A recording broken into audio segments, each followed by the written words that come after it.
Shehera circuit house સામે છકડા અને ટ્રેક્ટરનો અકસ્માત સર્જાતા એકને ગંભીર ઇજાઓ પહોંચી હતી।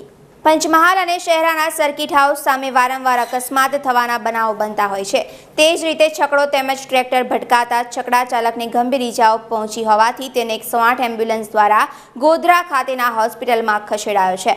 આ અકસ્માત પાછળનું મૂળ કારણ એ છે કે વાઘજીપુરા ચોકડીથી રેફરલ હોસ્પિટલ સુધી એક તરફના માર્ગ ઉપર ગોધરા તરફ જતા તેમજ વાઘજીપુરા ચોકડીથી આવતા વાહનો એક જ માર્ગ ઉપર અવરજવર કરતા હોવાના કારણે વારંવાર અકસ્માત થતા હોય છે।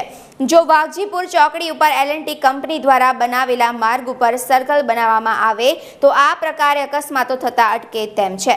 Halol Shamlaji road L&T company દ્વારા બનાવવામાં આવ્યો છે અને જે તે સમયે માર્ગ બનાવતી વખતે L&T કંપનીએ શહેરાની વાઘજીપુરા ચોકડી ઉપર સર્કલ મૂકવા માટે કોઈ પણ કાર્ય કર્યું ન હોવાના કારણે એક જ તરફી માર્ગ ઉપર વાહનો અવરજવર કરતા હોય છે અને એક તરફ રેસ્ટોરન્ટો હોવાના કારણે રેસ્ટોરન્ટો ઉપર ચા નાસ્તો કરવા ગયેલા વાહન ચાલકો પોતાના વાહનો માર્ગ ઉપર ખડકી દેતા હોવાના કારણે અકસ્માતો સર્જાતા હોય છે, જેને પણ તંત્રએ ધ્યાને લેવાની જરૂર છે।